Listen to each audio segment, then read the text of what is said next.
जम्मू कश्मीर में सुरक्षा बलों को बड़ी कामयाबी। सुरक्षा बलों ने 2 आतंकियों को मार गिराया। हमलावर आतंकियों को सिक्योरिटी फोर्सेस ने ढेर कर दिया। कठुआ के हीरानगर में आतंकियों से एनकाउंटर हुआ। आतंकी हमले में एक जवान शहीद हुआ, एक शख्स जख्मी हुआ। पूरे इलाके में सुरक्षा बलों का सर्च ऑपरेशन इस समय भी चल रहा है और यहां तस्वीरों में आप देख रहे हैं कि पूरे इलाके में कैसे ड्रोन के जरिए भी निगाहें रखी जा रही हैं।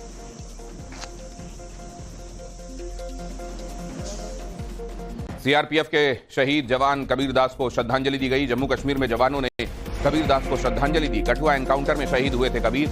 आतंकियों से लड़ते हुए उन्होंने इस देश के लिए सर्वोच्च बलिदान दिया।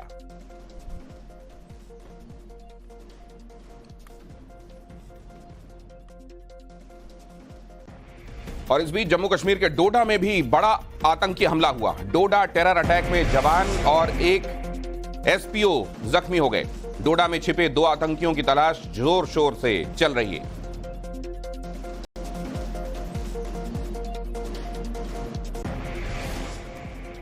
और इसी से जुड़ी हुई 3 तस्वीरें मैं आपके सामने रख रहा हूं।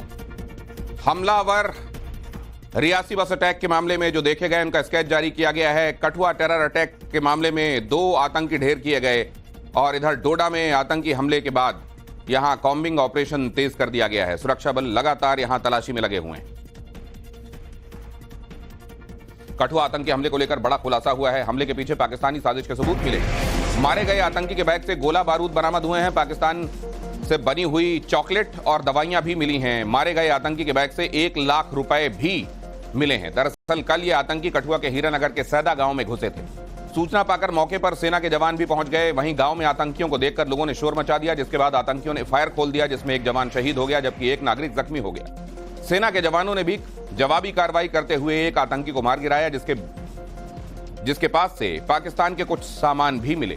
वहीं एक आतंकी अब भी छिपा हुआ है, जिसकी तलाश जैसा मैंने आपको बताया की जा रही है। देखा तो 2 लड़के घूम रहे थे 24-25 साल के। उनके काले कपड़े से ड्रेस पहनी थी, बैग था, राइफल थी AK-47। पहले मैंने AK-47 का ध्यान नहीं किया, तो जब मैंने ध्यान से देखा ऐसे करके AK-47 ऐसे साइड भी थी थोड़ी, तो मेरे को बोलते भाई इधर आ मेरी बात सुन। मैंने बोला, मैंने देख लिया, फिर मैं समझ गया मिलिटेंट है। फिर मैं उधर से पीछे आ गया। मेरे को बोले भाई बात तो सुन, मुझको पानी पिला दे, प्यास लगी है, बात तो सुन ले। मैं आ गया। मैं थोड़ी दूर चौक था, वहाँ पे बच्चे खेल रहे थे वहाँ पे। फिर मैंने उनको जोर से चलाया, भाई बच्चों अंदर बढ़ जाओ, घुस जाओ, मिलिटेंट आ गए हैं। बस वो 2 मिनट का फासला पड़ा, लोग अंदर घुस गए, भागे। जब पता चला दुकानें बंद करवा दी, गाड़ी वाले बंद करवा दी जो इधर से जा रहे थे। मैं भाग आ गया, आगे भाग आया। फिर 2 मिनट बाद उन्होंने उधर फायरिंग शुरू कर दी। और अब आपको दिखाते हैं कि हीरानगर में ढेर आतंकी से क्या क्या सामान मिला है और कैसे इन सामानों से एक बार फिर यह स्थापित हुआ है कि इसके पीछे पाकिस्तान का हाथ था। आपको याद होगा कि अभी नेशनल कॉन्फ्रेंस की तरफ से बड़ी जल्दबाजी में पाकिस्तान को क्लीन चिट देने की कोशिश की गई थी कि पाकिस्तानियों का हाथ नहीं है। देखिए किस तरीके से एक बार फिर यह घटना चिल्ला कर बताती है कि पाकिस्तान का ही हाथ है टेररिज्म को एक्सपोर्ट करने में। आतंकी के पास से जो मिला है वो आप देखिए क्या क्या है। आतंकी के पास से मैगजीन 3 मैगजीन मिली हैं, 30 राउंड कारतूस मिले हैं। एक मैगजीन 24 राउंड कारतूस से भरी हुई मिली है। 75 राउंड इसके अलावा कारतूस और 3 ग्रेनेड बरामद हुए हैं। पाकिस्तान में बनी चॉकलेट भी आतंकी के पास से जब्त हुई है, मेड इन पाकिस्तान जिसमें लिखा हुआ है। इसके अलावा चना, चपाती और पाकिस्तान की ही बनी हुई दवाइयां जिनमें पेन किलर भी है, इंजेक्शंस भी हैं, शामिल हैं जो मिले हैं। इसमें एक सिरिंज है, एक इसके अलावा A4 बैटरी के 2 पैक मिले हैं, एंटीना लगा हैंडसेट मिला है और 200 और 500 रुपयों के नोटों की सूरत में 1 लाख रुपए बरामद किए गए। आतंकी हमले पर देश में सियासत तेज हो गई। राहुल गांधी का केंद्र सरकार पर हमला, कहा देश जवाब मांग रहा है, तो कांग्रेस के ही नेता पवन खेड़ा ने कहा पीएम मोदी चुप्पी तोड़ें, जवाब दें। राहुल गांधी का ट्वीट यहां हम आपके सामने रख रहे हैं। आतंकी घटना के बाद यहां पर ये सवाल पूछे जा रहे हैं कांग्रेस की तरफ से। बधाई संदेशों का जवाब देने में व्यस्त हैं प्रधानमंत्री नरेंद्र मोदी और इस संदर्भ में उनको जवाब देना चाहिए। राहुल गांधी ने लगातार रोज आतंकी हमले जम्मू कश्मीर में हो रहे हैं। क्या ये नया कश्मीर है नरेंद्र मोदी का? इस नए कश्मीर में आतंकी हमले रोज हो रहे हों और प्रधानमंत्री के मुंह से एक शब्द नहीं निकलता हो, वो प्रधानमंत्री जो नवाज शरीफ को तुरंत ट्विटर पे जवाब दे देता है जब वो बधाई देते हैं आपके प्रधानमंत्री की शपथ लेने पर। आप आतंकी हमलों पर एक शब्द नहीं बोल पाते। देश के बड़े विपक्षी दल के नेताओं ने सबने अपनी सहानुभूति भी व्यक्त की, उन्होंने अपनी बात भी सामने रखी, निंदा भी की। प्रधानमंत्री के मुंह से एक शब्द नहीं निकला। यह भी लोग जानना चाहते हैं कि ऐसा क्यों हो रहा है। और एक तरफ जहां इस मामले में राजनीति तेज है, वहीं दूसरी तरफ देश के कुछ हिस्सों में इन हमलों के खिलाफ जोरदार प्रदर्शन भी शुरू हैं। भोपाल और लखनऊ में बजरंग दल के कार्यकर्ताओं ने हमलों के खिलाफ प्रदर्शन किया, नारेबाजी की। यहां पर वही तस्वीरें आप देख रहे हैं, भोपाल और लखनऊ, मध्य प्रदेश और उत्तर प्रदेश की राजधानी में विरोध प्रदर्शन की ये तस्वीरें। जम्मू कश्मीर में हो रहे आतंकवादी हमलों के खिलाफ लोगों का गुस्सा यहां इन तस्वीरों में दिखाई दे रहा है।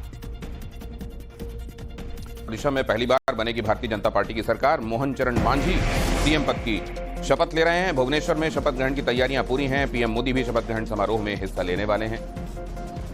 पहली बार ओडिशा में कमल खिला है और मोहन मांझी सीएम के तौर पर यहां शपथ लेने वाले। एक वॉचमैन का बेटा ओडिशा का मुख्यमंत्री बनने जा रहा है। सरपंच के पद से शुरुआत की थी मांझी ने और डेप्यूटी सीएम के तौर पर केवी सिंह देव शपथ ले रहे हैं। पार्वती परिदा भी डेप्यूटी सीएम के तौर पर शपथ लेने वाली।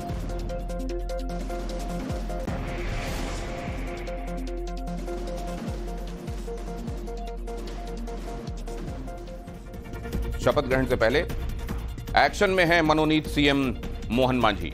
भुवनेश्वर में बिरसा मुंडा को उन्होंने पुष्पांजलि अर्पित की।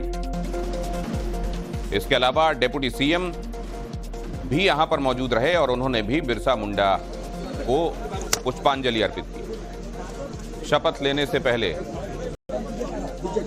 देश के महान सपूतों में से एक बिरसा मुंडा को याद करते हुए उनको पुष्पांजलि। इससे पहले आंध्र प्रदेश के मुख्यमंत्री बने चंद्रबाबू नायडू। चौथी बार नायडू ने सीएम के तौर पर शपथ ली। पीएम नरेंद्र मोदी और गृहमंत्री अमित शाह भी शपथ ग्रहण समारोह में मौजूद रहे। साउथ के सुपरस्टार चिरंजीवी और रजनीकांत भी उनके शपथ ग्रहण समारोह के दौरान मौजूद थे। डेप्यूटी सीएम के तौर पर पवन कल्याण ने शपथ ली। विजयवाड़ा के केसरपल्ली आईटी पार्क में शपथ ग्रहण समारोह हुआ। नई सरकार में सीएम और डेप्यूटी सीएम समेत 25 मंत्री हैं। टीडीपी के 20, जनसेना के 3 और बीजेपी का 1 मंत्री है। टीडीपी के राष्ट्रीय महासचिव नारा लोकेश ने मंत्री पद की शपथ ली। और केंद्रीय मंत्री ज्योतिरादित्य सिंधिया ने आज पदभार संभाला। पूर्वोत्तर क्षेत्र विकास मंत्री के रूप में उन्होंने कार्यभार संभाला। डॉक्टर सुकांतो मजूमदार पूर्वोत्तर क्षेत्र विकास मंत्रालय में राज्य मंत्री के तौर पर उन्होंने पदभार संभाला।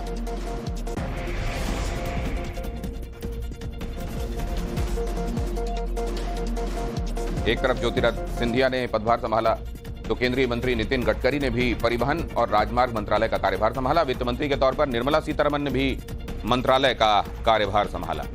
तो जो नए मिनिस्टर्स हैं वो अब अपने अपने ऑफिसेज के चार्जेस ले रहे हैं और इसी संदर्भ में कल और आज जो तस्वीरें आई हैं हमने आपको प्राइम एट 4 में दिखाया।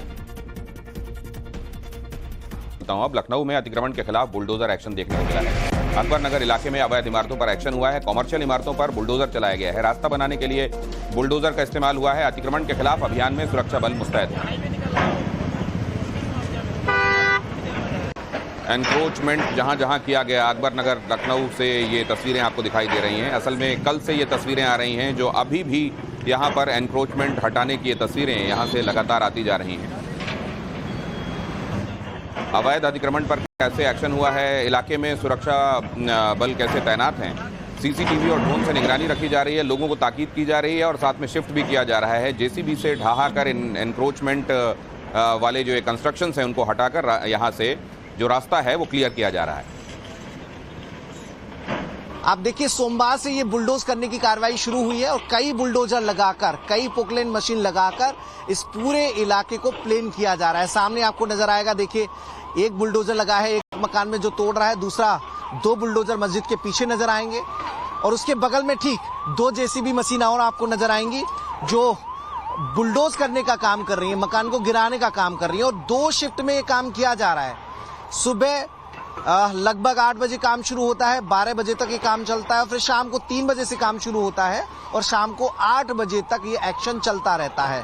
जो विभागीय अधिकारी हैं, प्रशासन से जुड़े लोग हैं, उनका कहना है कि लगभग 2 दिन और लगेंगे इस पूरे अकबर नगर को जमींदोज करने में और इसके बाद अकबर नगर के जो पीछे का हिस्सा है उस पर कार्रवाई शुरू होगी और लगभग 15 दिन में ये पूरा इलाका प्लेन हो जाएगा। देखिए, मुख्यमंत्री योगी आदित्यनाथ की ये पहल दिखी कि शहरों में जहां जहां अवैध अतिक्रमण है, जहां पर नदियों पर कब्जा करने 100 घर हैं, 400 लगभग पक्के मकान है, 111 के लगभग जो कॉमर्शियल कॉम्प्लेक्स हैं, जो दुकानें थी रोड के किनारे वो थी। तो यूपी में एक बड़ी कार्रवाई की जा रही है अतिक्रमण हटाने की और ये एक मैसेज है उन तमाम शहरों के लिए, उन डेवलपमेंट अथॉरिटी के लिए। कांग्रेस नेता राहुल गांधी केरल पहुंचे हैं। केरल के मलप्पुरम में राहुल का रोड शो हुआ। रोड शो में बड़ी संख्या में स्थानीय लोग शामिल हुए। तो जहां रायबरेली, अमेठी, वहां पर लोगों का धन्यवाद किया गया और यहां पर अब देखिए रोड शो राहुल गांधी। कुल मिलाकर आने वाले दिनों की तैयारी अभी से कांग्रेस की तरफ से भी दिखाई देने लगी है। खबर यह भी है कि कांग्रेस आने वाले दिनों में उत्तर प्रदेश के सभी जिलों में विजय यात्रा भी निकालने वाली है और सवाल यह भी है कि उनका जो इंडिया अलायंस में पार्टनर रहे हैं समाजवादी पार्टी के लोग, उनको ये कितना रास आएगा। लेकिन कांग्रेस अपनी तरफ से इस समय अभी प्रोएक्टिविटी दिखा रही है। और राहुल के वायनाड सीट छोड़ने की अटकलें तेज। कांग्रेस सांसद राहुल गांधी का आज वायनाड दौरा है। वायनाड में बड़ा ऐलान कर सकते हैं वो, सोर्सेस ऐसा बता रहे हैं। आभार जताने के साथ ये अनाउंसमेंट भी हो सकता है। वायनाड में मिली जीत के लिए वहां लोगों के बीच पहुंचकर उनका आभार तो उनको प्रकट करना ही है। बीच में ये सवाल भी उनसे पूछा गया था कि आप इन दोनों सीटों में से कौन सी रखेंगे अपने पास, रायबरेली या फिर वायनाड। तो उन्होंने कहा था कि ये थोड़ा सा चुनाव जो है ये मुश्किल है, लेकिन अभी इस बारे में वो विचार करेंगे और फिर क्योंकि दोनों सीटों में से एक तो उनको छोड़ना ही है, तो एक छोड़ने पर वो विचार करेंगे। और सोर्सेज बता रहे हैं कि वो सीट वायनाड हो सकती है और इस बारे में आभार प्रदर्शन के बाद वो जनता के बीच में इसको अनाउंस भी कर सकते हैं।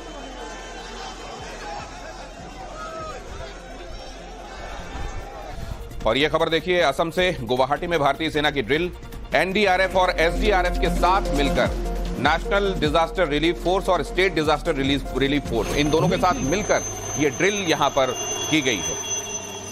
फ्लड रिलीफ ऑपरेशन की प्रैक्टिस हुई है। आप जानते हैं कि अब ये मॉनसून सीजन सामने है और ऐसे में देश के इस हिस्से में भी बाढ़ का कई बार कहर देखने को मिलता है। सेना के साथ मिलकर रिलीफ ऑपरेशंस यहां चलाए जाते हैं। ऐसे में एसडीआरएफ, एनडीआरएफ के साथ एक सिनर्जी में ऑपरेशंस हो सकें, इसके लिए एक ड्रिल की गई।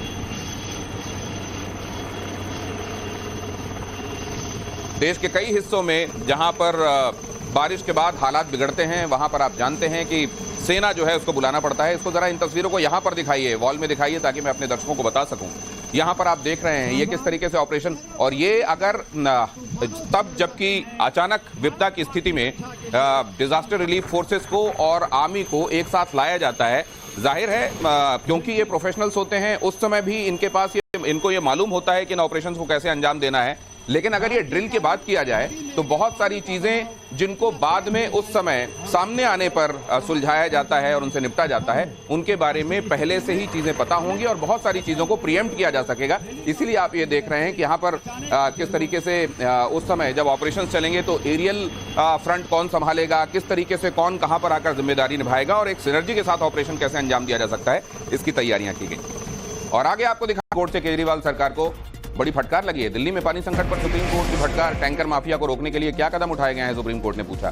पानी की बर्बादी को रोकने के लिए क्या किया जा रहा है, सुप्रीम कोर्ट ने पूछा। क्या एक भी एफआईआर अभी तक दर्ज की गई है? तो जहां पानी के संकट के लिए आप देख रहे हैं दिल्ली सरकार इसको हरियाणा सरकार पर डालने में लगी हुई है, वहीं सुप्रीम कोर्ट की तरफ से दिल्ली सरकार को फटकार लगी है कि अभी तक आपने टैंकर माफिया पर क्या कदम उठाए हैं, क्या एक भी एफआईआर दर्ज की गई है, और पानी की बर्बादी को रोकने के लिए आपने क्या कदम उठाए हैं। दिल्ली में पानी की किल्लत पर भारतीय जनता पार्टी का एक बड़ा आरोप सामने आया है। दिल्ली जल बोर्ड और टैंकर माफिया पर साठगांठ का आरोप लगाया है। दिल्ली बीजेपी अध्यक्ष वीरेंद्र सचदेवा ने शिकायत दर्ज कराई है। पुलिस हेडक्वार्टर पहुंचकर कमिश्नर से शिकायत की। पुलिस में शिकायत की है। हमने कल भी प्रेस कॉन्फ्रेंस में साक्ष्य दिए थे कि मुनक नहर से ककोरी के बीच में पानी की चोरी वाटर टैंकर माफिया द्वारा की जाती है। उन साक्ष्यों के साथ कुछ और एविडेंस भी है जो हमने पुलिस को दिए हैं और बताया है कि जब से अरविंद केजरीवाल की सरकार दिल्ली में आई है, टैंकर माफिया बढ़ा है। टैंकर माफिया को चोरी करने की छूट दी गई है। वो बिना प्रशासन की मदद के, बिना सरकार की मदद के संभव नहीं था। अब पुलिस अपना काम करेगी। और इस बीच आम आदमी पार्टी ने बीजेपी पर राजनीति करने का आरोप लगाया है। आम आदमी पार्टी ने कहा है कि जल संकट के इस मुद्दे पर भारतीय जनता पार्टी की तरफ से राजनीति हो रही है। डिपार्टमेंट्स जब तक वो एलजी साहब के इन्फ्लुएंस में रहेगा तब तक काम में रुकावट डलती रहेगी। मुझे आशा है कि इस बार जो मोदी जी का 240 जो आया संख्या, हो सकता है इस बार वो एलजी साहब को उतना तंग ना करें जिससे कि वो हमको तंग ना करें। लेकिन सारे रिफॉर्म्स हैं। केजरीवाल साहब का बहुत बड़ा विजन है दिल्ली की एक एक बूंद को हर घर तक पहुंचाने का। और दिल्ली के वजीराबाद से बकरा चोरी का मामला सामने आया है। घर का ताला काटकर 6 बकरों की चोरी हुई है। ईद पर कुर्बानी के लिए खरीदे गए थे ये बकरे और बकरा चोरी का सीसीटीवी भी सामने आया है। फुटेज में 3 से 4 चोर नजर आ रहे हैं जो एक कार से आए थे। तंग गली में कार नहीं आई तो चोर पैदल ही मकान तक पहुंचे, ताला काटकर मकान के भीतर घुस गए और उसके बाद चोरों ने वहां बंधे बकरों को चुराया और गाड़ी में डालकर ले गए। नीट परीक्षा धांधली को लेकर एक और याचिका दायर की गई है। सुप्रीम कोर्ट में एक और याचिका दायर हुई है। राजस्थान की कोटा की रहने वाली तन्मया शर्मा ने दाखिल की है याचिका। तन्मया के साथ 16 छात्रों ने दाखिल की है याचिका में एडमिशन प्रक्रिया रोकने की मांग की गई, क्योंकि आप जानते हैं कि इस मामले में जांच के संदर्भ में तो चीजें आगे चल रही हैं, लेकिन काउंसलिंग को रोकने से सुप्रीम कोर्ट ने मना किया है और इसीलिए यहां पर यह याचिका दाखिल की गई है तन्मया और उनके साथ 16 दूसरे छात्रों की तरफ से। 720 के 720 एक जगह से आ गए। ये तो आपको मालूम है इम्पॉसिबल है कि एक ही जगह आपका टॉप क्रीम टैलेंट हो, विवेकानंद हो, रामानुजम हो, और आज तक कभी ऐसा नहीं हुआ कि एक जगह से 2 बच्चों के भी आ जाए। पूरे भारत से 2 बच्चे या 3 बच्चे आते हैं। 2020 से लेके 2023 तक कुल मिला के अभी तक 7 बच्चों के full out of full 720 number आए हैं। ठीक है, तो एक जगह जज्जर से अगर आप कह दो कि 6 बच्चों के आ रहे हैं, ठीक है, वो बिल्कुल जांच का विषय, बिल्कुल गहराई से सोचना चाहिए। पूरी इसमें मिलावट है, बहुत बड़ी इसमें धांधलीबाजी है। और इस बारे में नवनिर्वाचित सांसद पप्पू यादव का बयान भी आया है। एनईटी धांधली पर संसद में आवाज उठाएंगे पप्पू यादव ने कहा। जेपीसी गठित करने की मांग करेंगे पप्पू यादव ने यह भी कहा। पहला आवाज उठेगा लोकसभा में और ये जो रिजल्ट घटना घटी है इसमें यह संस्था ही जयसाजी की है। हम जेपीसी की मांग करेंगे, सुप्रीम कोर्ट से जांच की मांग करेंगे और नीट्स का एग्जाम हो, लेकिन प्राइवेट किसी भी कीमत पर किसी भी संस्थाओं के द्वारा ना, इसको खत्म करने की मांग करें। जारी है। दिल्ली में 3 दिनों के लिए ऑरेंज अलर्ट है। इसके बाद अगले 4 दिनों का येलो अलर्ट भी साउंड किया गया है और फिर से टेम्परेचर 45 के पार जा सकता है, यह कहा जा रहा है मौसम विभाग की तरफ से।